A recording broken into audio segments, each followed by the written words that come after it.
आज बघूयात नकारात्मक ऊर्जा म्हणजे नक्की काय. सगळीकडे आपण ऐकतो निगेटिव्ह एनर्जीमुळे असं होतंय, निगेटिव्ह म्हणजे काही अडचणी येत आहेत, काही प्रॉब्लेम्स होत आहेत आणि ती नकारात्मक ऊर्जा आपल्या वास्तूमध्ये आहे, आपल्या शरीराभोवती आहे, आपल्या ऑरामध्ये आहे आणि मग त्याच्यामुळं काही ना काहीतरी समस्या उद्भवतात, काही अडचणी येतात, काही प्रॉब्लेम्स येतात. तर याच्यावर सगळीकडे वेगळ्या पद्धतीचं भाष्य आज केलं जातं. तर आपण हे बघूयात की हे नक्की ह्याचा बेस काय आहे, नकारात्मक ऊर्जा निर्माण कशी होते, त्याचं स्वरूप काय असतं हे आपण आधी जाणून घेऊयात. आणि एकदा का त्याचं स्वरूप समजलं मग त्याच्यावर काम करायला आपल्याला सोपं जाईल. तर मुख्य गोष्ट अशी आहे की ऊर्जा ही कधीच नकारात्मक नसते. कुठलीच ऊर्जा निगेटिव्ह नसते. परमेश्वराने जे काही सगळं निर्माण केलेलं आहे ही ऊर्जा त्या परमेश्वरी शक्तीने निर्माण केलेली आहे. ती नकारात्मक कशी असू शकते? There is nothing negative in this universe. पूर्ण विश्वामध्ये नकारात्मक ऊर्जा असं अस्तित्वातच नाही आहे आणि हेच खूप लोकांना माहीत नाही आहे. आणि आज आपण याच्यावरच थोडा प्रकाश टाकूयात. ऊर्जेची दोन रूपं आहेत, ज्याला आपण शिवशक्ती म्हणू किंवा मॅस्क्युलिन आणि फेमिनाईन एनर्जी म्हणू. जसं आपण भौतिकशास्त्रात लहानपणी शिकलो होतो की एक जर रॉड घेतला की त्याच्या एका टोकावर 100 पॉझिटिव्ह आयन असतील तर दुसऱ्या टोकावर 100 निगेटिव्ह आयन असतील, म्हणजे 100 धन प्रभार आणि 100 ऋण प्रभार असे दोन्हीकडे इक्वल प्रभार असतील तर करंट फ्लो होतो. एक्झॅक्टली ऊर्जेचा नियम हाच आहे. इथे पॉझिटिव्ह निगेटिव्ह म्हणजे चांगलं किंवा वाईट असा प्रश्नच उद्भवत नाहीये.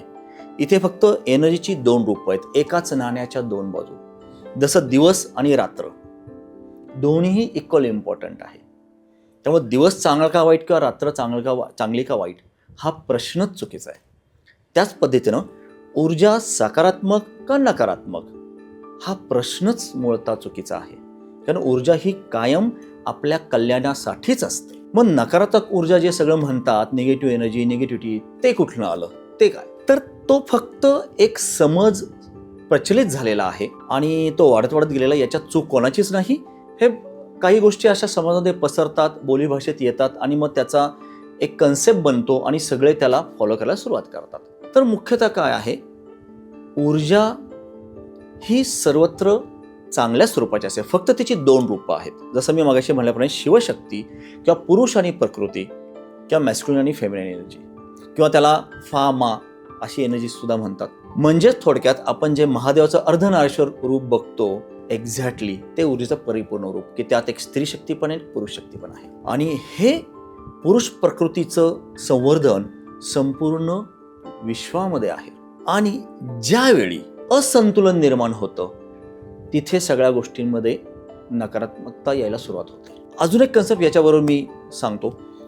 पृथ्वीवर जीवन आहे. बाकी कुठला ग्रह अजून तरी सापडलाय का जिथे जीवन आहे? अंदाज बांधतायत पण अजून कुठे प्रूव्ह झालेलं नाहीये.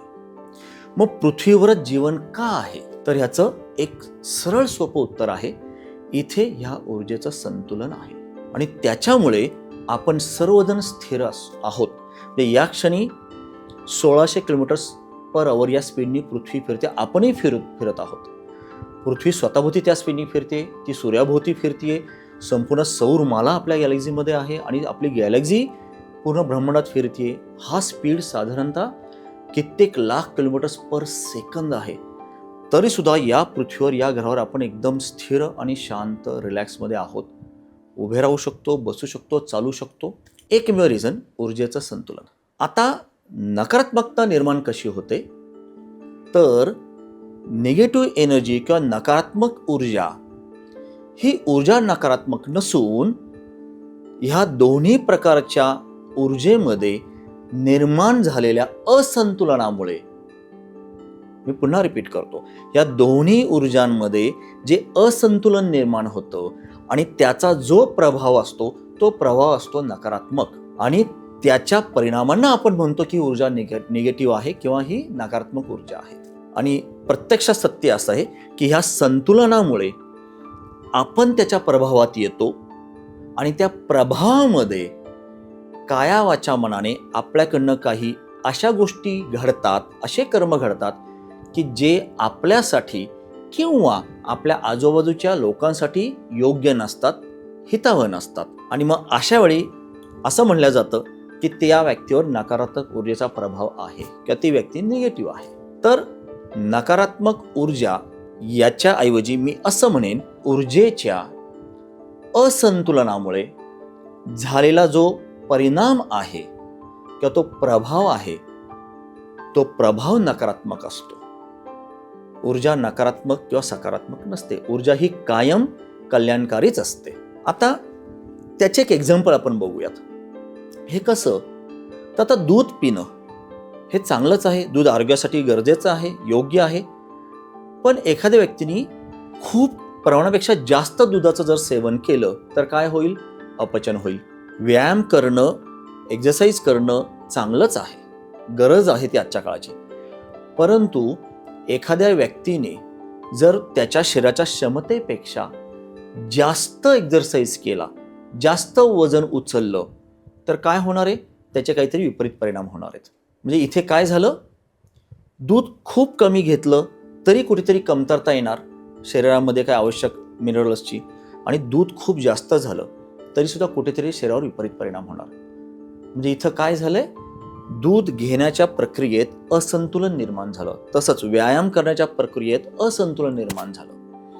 आणि हे असंतुलन म्हणजेच नकारात्मक प्रभाव क्रिएट करण्याची प्रक्रिया. तर आता ही नकारात्मकता आपल्याला जर अवॉइड करायची असेल तर करायला काय पाहिजे? सिंपल, ऊर्जेचं संतुलन. ज्या काही ऊर्जाची दोन रूपं आहेत, जी ऊर्जेची दोन रूपं आहेत, फामा म्हणा, पुरुष प्रकृती म्हणा, शिवशक्ती म्हणा, whatever you can call it, masculine किंवा फेमिनिन एनर्जी म्हणा, जी आपल्या प्रत्येकाच्या शरीरात आहे. म्हणजे मग तो स्त्री असो व पुरुष असो, प्रत्येक देहामध्ये, प्रत्येक आत्म्याशी पुरुष आणि प्रकृती या दोन्ही ऊर्जेची रूपं ही त्याच्यामध्ये सम्मिलित असतात, कनेक्टेड असतात. आणि ज्यावेळी आपण ह्या दोन्ही ऊर्जांचं संतुलन प्रस्थापित करतो त्यावेळी आजूबाजूच्या नकारात्मक घटनांचा आपल्यावर काही परिणाम होत नाही. तर मी असं म्हणेन की नकारात्मक ऊर्जेला फोकस करायच्या ऐवजी ह्या नकारात्मकतेचं मूळ आपण जाणून घेतलं पाहिजे. आणि हे मूळ आहे त्या ऊर्जेच्या संतुलन किंवा असंतुलनामध्ये.